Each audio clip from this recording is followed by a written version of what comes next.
જય શ્રી કૃષ્ણ વૈષ્ણવ। ચિત્રકૂટમાં કાંતાનાથ પર્વત પાસે શ્રી વલ્લભ 16 દિવસ વાલ્મીકી રામાયણ પર વચનામૃત કરી રહ્યા છે। તે કથા શ્રી હનુમાનજી એક પગે ઊભા રહી શ્રવણ કરી રહ્યા છે તે ઝાંખી થાય છે। વચ્ચેના ચિત્રમાં શ્રી વલ્લભને કાંતાનાથ પર્વત પર પધરાવવા તે શિખર પર બિરાજમાન શ્રી રામચંદ્રજી આજ્ઞાથી હનુમાનજી બ્રાહ્મણનું રૂપ લઈ અને વિનંતી કરી રહ્યા છે તે સ્વીકારી શ્રી વલ્લભે શ્રી ઠાકોરજી માટે જે સામગ્રી ગુલાબજળ, મિશ્રી અને ફળની સામગ્રી રાખી હતી તે હવે શ્રી વલ્લભે શ્રી રામચંદ્રજીને આરોગાવવા ભાવ સાથે શ્રી કૃષ્ણદાસ મેઘનજી સાથે રાખી અને કાંતાનાથના શિખર પર ચાલ્યા તે ઝાંખી થઈ રહી છે। શ્રી વલ્લભ શ્રી રામચંદ્રજીને સાથે સીતાજી પાછળ લક્ષ્મણજી બિરાજેલા છે। આપને ગુલાબજળ મિશ્રીથી સિદ્ધ કરેલા ફળ આરોગાવે છે। ચિત્ર સંદર્ભમાં જે લીલા થઈ તે પાછળનો મૂળ ભાવ શ્રી વલ્લભની આ 16 દિવસની વાલ્મીકી રચિત રામાયણનો પાઠ કરવાનું મૂળ કારણ સમજવું જરૂરી ગણાય।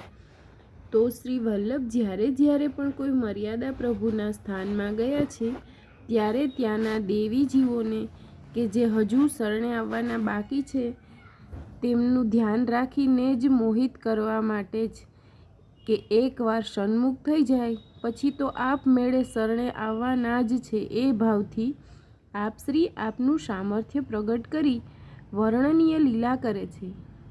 કોઈ પણ વૈષ્ણવને સંદેહ થાય કે શ્રી વલ્લભે વાલ્મીકી રામાયણનું 16 દિવસનું પારાયણ કેમ કર્યું અને તે વાલ્મીકી રામાયણનો અભ્યાસ ક્યારે અને કેમ કર્યો હશે, તો એનું સમાધાન તો જ્યારે શ્રી જગન્નાથપુરીમાં કોઈ પંડાએ આપ શ્રીના હાથમાં સખડી પ્રસાદી મૂકી દીધી ત્યારે એકાદશી હતી, તેથી આપે એકાદશીનો નિયમ જળવાય તે સાથે મહાપ્રસાદનો મહિમા સૌ કોઈને સમજાય તે હેતુથી આપશ્રીએ અદ્ભુત પાંડિત્યનું દર્શન કરાવતા દરેક શાસ્ત્રોમાં પ્રસાદનો મહિમા આવતો હોય તે શાસ્ત્રનું નામ તથા શ્લોકના ક્રમાંક સહિત તથા 18 પુરાણમાં જે તે અધ્યાયમાં તથા જે તે શ્લોકમાં મહાપ્રસાદનું મહાત્મ્ય વર્ણવ્યું છે તે પુરાણનું નામ તથા અધ્યાયનો ક્રમાંક તથા કેટલામો શ્લોક છે તેનું પણ વર્ણન આખી રાત્રિ આપના હસ્તમાં પ્રસાદ રાખી શ્રી વલ્લભે આપે કર્યું હતું। તેથી જ મર્યાદાના પંડિતો તો પ્રભાવિત થયા હતા, પરંતુ આપનો મૂળ ઉદ્દેશ્ય તો દેવી જીવો આવું મહાત્મ્ય જાણી એકવાર સન્મુખ થાય તે જ હતો। તેથી અનેક દેવી સૃષ્ટિ શરણે આવ્યા। તેથી પ્રથમ તો એ સ્વીકારવું રહ્યું કે આપને બધા જ શાસ્ત્રો, વેદ તથા પુરાણોના શ્લોક સહિત કંઠસ્થ હોય તો પછી આપ શ્રીને વાલ્મીકી રામાયણ કંઠસ્થ હોય તેમાં કંઈ નવાઈ ન લાગવી જોઈએ। વળી આવી લીલા રામજીની સન્મુખ કરવા પાછળનો મુખ્ય ભાવ દેવીજીઓ ભૂતલ પર પડેલા છે તે પરંતુ રામચંદ્રજીના અનન્ય છે તેમનું મન આકર્ષાય તે માટે જ આ વાલ્મીકી રામાયણનું વાચન 16 દિવસ સુધી આપ શ્રી વલ્લભે કર્યું। વળી બીજો પણ એક સંદેહ સમગ્ર દેવી સૃષ્ટિને થતો હતો કે શ્રી વલ્લભ જ્યારે ભારતમાં જેટલો તીર્થો પર પધાર્યા ત્યારે તે તીર્થોના દેવો એટલે કે પ્રભુના અંશ અવતાર અથવા પૂર્ણ અવતાર સમાન પ્રભુએ પ્રગટ થઈ શ્રી વલ્લભને ખૂબ જ પ્રેમથી સત્કારી આપની પાસે મંદિરમાં નિજ ગૃહસ્થમાં સાથે પધરાવે છે અને આપ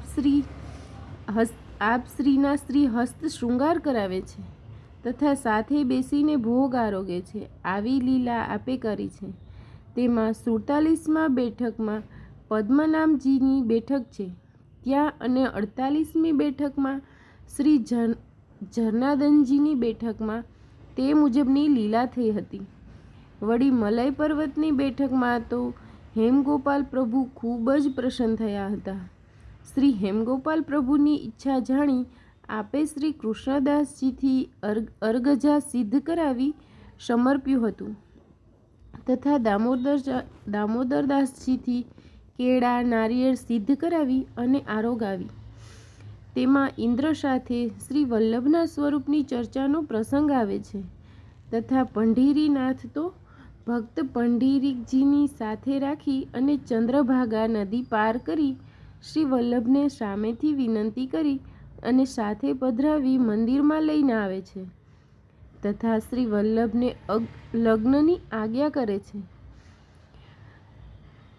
હું તમારો પુત્ર થઉં એવી ઈચ્છા વ્યક્ત કરે છે. તો શ્રી વલ્લભથી તીર્થોના દેવોને આવું આકર્ષણ કેમ થયું હશે? આ ખરેખર ખૂબ જ સંશોધનનો વિષય માનવો રહ્યો. તેથી આપણે તો માત્ર આપણી જાતને ભાગ્યશાળી ગણી શકીએ કે આપણા ગુરુ શ્રી વલ્લભ તો એવા છે કે તીર્થોના દેવતાઓ પણ પ્રગટ થઈ જાય છે, જે પૂર્વે કદી પણ કોઈ પણ આચાર્યોથી થયું નથી અને ભવિષ્યમાં કદી પણ થશે પણ નહીં. વળી એક અદ્વિતીય ઘટનાનો ઉલ્લેખ આવે છે કે શ્રી ગોકુલનાથજી શ્રી ગુસાઈજી પ્રભુ રચિત સર્વોત્તમજીના 108 નામમાંથી 32મું નામ પર ટીકા લખી. તેમાં આવે છે કે જેમાં શ્રી વલ્લભના પ્રાગટ્યનું અતિ અલૌકિક વર્ણન શ્રી ગોકુલનાથજીએ કરેલું છે. જ્યારે શ્રી વલ્લભનો ઇલમાગારુજીના ગર્ભમાં પ્રાદુર્ભાવ થયો તે પછી પ્રાગટ્યના 6 માસ પહેલાં પૂર્ણ પુરુષોત્તમ શ્રી કૃષ્ણ પ્રભુએ ભારત ભૂમિના મુખ્ય 4 સંપ્રદાયોના ભગવત ભક્તોને સ્વપ્ન દ્વારા જણાવ્યું કે અમે ચંપારણ વનમાં પ્રગટ થવાના છીએ. તેથી અગણિત સંતો મહંતો ચંપારણ વનમાં આવ્યા અને શ્રી વલ્લભના પ્રાગટ્ય માટે રાહ જોવા લાગ્યા. તે પ્રસંગ શ્રી વ્રજભાષામાં વર્ણન નીચે મૂકેલ છે. શ્રી વલ્લભના પ્રાગટ્ય વખતે આપનું રૂપ તથા આપની ક્રિયા તથા આપના ભાલ કેવું અને શેનું તિલક હતું તે હુબહુ વર્ણન શ્રી ગોકુલનાથજીએ કૃપા કરી અને આ 32મા નામની ટીકામાં છેલ્લે વર્ણન કર્યું છે તે મૂક્યું છે. શ્રી વલ્લભાધીશ કી જય.